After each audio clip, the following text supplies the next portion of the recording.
प्रेम ऊपर वाले का दिया हुआ अनमोल उपहार है और जिस व्यक्ति को यह नसीब होता है उसे जीते जी स्वर्ग प्राप्त हो जाता है। लेकिन कुछ ऐसी भी प्रेम कहानियां हैं जो एक तरफा आगे बढ़ती है, कुछ को उनकी मंजिल मिल जाती है और कुछ बदनसीबी के गलियारों में भटक जाते हैं। इसी से प्रेरित होकर भूत की प्रेम कहानी हॉरर लव स्टोरी लिखी गई है। एक बहुत ही बड़ा कॉलेज था जहां कई शहरों और गांवों के बच्चे पढ़ते थे और उन्हीं बच्चों में एक आशा नाम की लड़की भी थी जो विज्ञान की छात्रा थी। आशा बहुत ही सरल स्वभाव की लड़की थी। वह लड़कों से बात करने में कतराया करती थी। एक बार आशा की क्लास का एक ट्रिप प्लान किया जाता है जिसके लिए कुछ लड़कियों को ही चुना जाना था। एक बहुत ही पुरानी गुफा है जिसके निर्माण में नायाब कारीगरी से की गई थी और उसके विज्ञान को समझने के लिए कॉलेज की विज्ञान संस्करण से जुड़ी हुई छात्राओं को ट्रिप के लिए शामिल किया जाता है जिसमें कुल 16 लड़कियों को जगह दी जाती है और आशा भी उन्हीं में से एक थी। ट्रिप में चयन होने से आशा को प्रोत्साहन मिलता है। वह विज्ञान से जुड़े शोध करने के लिए पहले से इच्छुक थी और वह ट्रिप के लिए तैयार हो जाती है। अगले दिन सुबह 5 बजे उस रहस्यमय गुफा के लिए इन्हें निकलना था। ट्रिप में घूमने जा रही सभी लड़कियों ने अपने लिए जरूरी चीजें व्यवस्थित कर ली थी। अगली सुबह होते ही सभी लड़कियां समय से कॉलेज पहुंच जाती हैं और जाने वाली बस में जाकर बैठ जाती है। कॉलेज के बाहर लड़कियों का यह पहला ट्रिप है और इसलिए सभी छात्राओं के अंदर घूमने जाने की एक अलग ही ऊर्जा है। लेकिन आशा एक अनदेखे खतरे से अनजान थी। वह नहीं जानती थी कि यह ट्रिप उसकी जिंदगी बदलने वाला था। गुफा के लिए सफर शुरू हो जाता है। गुफा का रास्ता पहाड़ के किनारे से होकर जाता था जिसके लिए लगभग 40 किलोमीटर की यात्रा की जानी थी। सफर को रोमांचक करने के लिए सभी लड़कियां बस के अंदर अंताक्षरी खेलते हुए जा रही थी। सभी के चेहरे खिले हुए थे। बस के अंदर एक महिला शिक्षक भी यही थी जिन्हें इस ट्रिप का मेंटोर बनाया गया था और उन्हें गुफा के अंदर मार्गदर्शन देने की जिम्मेदारी दी गई थी। 1 घंटे के सफर के बाद बस गुफा के सामने पहुंच जाती। यह गुफा पहले से ही लोगों में डर के लिए बदनाम थी, इसलिए यहाँ ज्यादा लोग नहीं आया करते थे। इसलिए यहाँ दूर दूर तक कोई व्यक्ति दिखाई नहीं दे रहा था। बस का ड्राइवर सभी को उतारकर बस गुफा के बाहर खड़ी कर देता है और वह उसी बस में आराम करने लगता है। महिला शिक्षक सभी लड़कियों को लेकर गुफा के अंदर प्रवेश कर जाती है। जैसे जैसे लड़कियां अंदर जा रही थी सभी की घबराहट बढ़ती जा रही थी।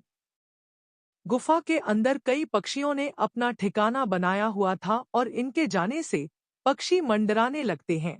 गुफा एक विशाल पहाड़ के बीचों बीच बनाई गई थी जो अपने आप में ही एक रहस्यमय कारीगरी का नमूना थी। गुफा के अंदर एक छोटा सा दरवाजा था। आशा घूमते हुए उसी दरवाजे के अंदर अकेले ही घुस जाती है। आशा के अंदर जाते ही दरवाजा अपने आप बंद हो जाता है। सभी लड़कियां अपने प्रोजेक्ट में लगी होती है और कुछ घंटे गुजरने के बाद दोपहर होते ही महिला शिक्षक सभी को लंच करने के लिए बुलाती है। लेकिन आशा कहीं दिखाई नहीं दे रही थी। इसलिए महिला शिक्षक लड़कियों से कहती है, जाओ देखो वह कहाँ है। कुछ लड़कियां आशा को ढूंढते हुए उसका नाम लेकर आवाज लगाने लगती हैं। सभी जगह ढूंढने पर जब उन्हें आशा दिखाई नहीं देती तो वह घबरा जाती हैं। लड़कियां भागते हुए महिला शिक्षक के पास जाकर बताती है कि आशा का कहीं कुछ पता नहीं चल रहा, हम लोगों ने सभी जगह देख लिया। यह बात सुनते ही महिला शिक्षक के चेहरे का रंग उड़ जाता है क्योंकि ट्रिप में सभी लड़कियों की जवाबदारी महिला शिक्षक की ही थी और यदि आशा को कुछ हो गया तो उसकी जिम्मेदार महिला शिक्षक होंगी। वह हड़बड़ाहट में खाना छोड़कर आशा को ढूंढने में लग जाती है। आशा को ढूंढते ढूंढते शाम हो जाती है लेकिन वह किसी को दिखाई नहीं देती। महिला शिक्षक आशा के गुमने की खबर कॉलेज मैनेजमेंट को भेज देती है। कॉलेज की लड़की लापता होने से कॉलेज मैनेजमेंट हिल जाता है और आनन फानन में पुलिस को सूचित किया जाता है। पुलिस की गाड़ी गुफा पहुंच जाती है और पुलिस टीम महिला शिक्षक के साथ गुफा के अंदर पहुंचकर आशा को खोजने लगती है। तभी पुलिस ऑफिसर की नजर एक गुप्त दरवाजे पर पड़ती है। वह महिला शिक्षक से पूछते हैं, क्या आपने इस दरवाजे के अंदर जाकर देखा है? वह चौंक कर कहती है, नहीं, हमें तो यह दरवाजा दिखाई नहीं दिया। पुलिस ऑफिसर अपने टीम से दरवाजे को खोलने के लिए कहते हैं और जब दरवाजा खोला जाता है तो अंदर आशा बेहोश पड़ी होती है। महिला शिक्षक आशा के चेहरे में पानी डालती है और उसे उठाने का प्रयास करती है। कुछ मिनटों में आशा धीरे से अपनी आंखें खोलती है और अपने शिक्षक से कहती है, मैडम हम कहाँ हैं? महिला शिक्षक आशा को सारी बात बताती है और उसे अपने साथ ले जाकर बस में बैठा लेती है। आशा के गुम हो जाने से लड़कियों का कॉलेज ट्रिप फीका पड़ चुका था। क्लास की सभी लड़कियां सोच रही थी कि आखिर आशा उस कमरे में बेहोश क्यों हुई। आशा से कई बार पूछने पर भी उसे कुछ याद नहीं था और अगले ही दिन गुफा से जुड़ी जानकारियों के आधार पर कॉलेज में वैकल्पिक परीक्षा होनी थी और यह परीक्षा उत्तीर्ण करना अनिवार्य था। लेकिन आशा तो गुफा के अंदर बेहोश हो चुकी थी। उसने गुफा के बारे में कोई भी जानकारी इकट्ठी नहीं की थी। परीक्षा की खबर से आशा चिंतित हो जाती है। वह अपने किसी भी परीक्षा में असफल नहीं होना चाहती थी। आशा रात को अपनी पढ़ाई कर रही थी। अचानक उसकी नोटबुक में गुफा से जुड़ी हुई जानकारियां अपने आप लिखने लगती हैं। बिना किसी के पेन चलाए ही कागज पर सब कुछ लिखता जा रहा था। आशा यह देखकर घबरा जाती है और जब सारी जानकारी पूरी हो जाती है तो आखिरी में एक दिल के निशान के अंदर आशा के लिए प्यार के इजहार भरा संदेश दिखाई देने लगता है। आशा यह सब देखकर अपने कमरे के बाहर भागती है और अपनी सहेलियों को बुलाकर वह कागज दिखाती है। लेकिन उस कागज में आशा के अलावा किसी और को कुछ दिखाई नहीं देता। उसकी सहेलियां उसकी बात पर विश्वास नहीं करती। आशा को भूतिया एहसास होने लगा था। आशा के कमरे में भूत की दस्तक हो चुकी थी। भूत की लिखी गई जानकारी को आशा पढ़ लेती है और सुबह अपने परीक्षा में चली जाती है। लेकिन जैसे ही आशा को प्रश्न पत्र मिलता है, उसे विश्वास नहीं होता कि वह सारे सवाल वही होते हैं जो रात को उसकी कॉपी में अपने आप को लिख गए थे। आशा परीक्षा में आए हुए सभी सवालों के जवाब बड़ी आसानी से हल कर देती है और परीक्षा समाप्त होते ही अपने कमरे आ जाती है। आशा का दिमाग रात के उस संदेश पर ही टिका होता है जो किसी प्रेमी का प्रेम पत्र लग रहा था। आशा अपने कमरे में अकेले बैठी कुछ सोच रही होती है। उसी समय कमरे की दीवारों पर बड़े बड़े अक्षरों में आई लव यू आशा लिख जाता है। आशा तुरंत बगल वाले कमरे से छात्राओं को बुलाती हैं और उन्हें दीवार में लिखा संदेश देखने को कहती है। लेकिन इस बार भी वह संदेश केवल आशा को ही दिखाई दे रहा था। आशा अपने कमरे में परेशान बैठी रहती है। पीछे से कोई उसके बालों में हाथ फेरता है। आशा तुरंत अपने कमरे में खड़ी हो जाती है। उसे कमरे में किसी के मौजूदगी का एहसास होने लगा था। लेकिन आशा इस बात से अनजान थी कि भूत की प्रेम कहानी शुरू हो चुकी थी। भूत आशा को अलग अलग तरीके से प्रपोज करने की कोशिश कर रहा था। लेकिन आशा भूत के प्यार भरे पैगाम को समझ नहीं पा रही थी। आशा के साथ छोटी मोटी घटनाएं बढ़ने लगी, लेकिन किसी भी घटना से आशा को कोई नुकसान नहीं पहुंच रहा था।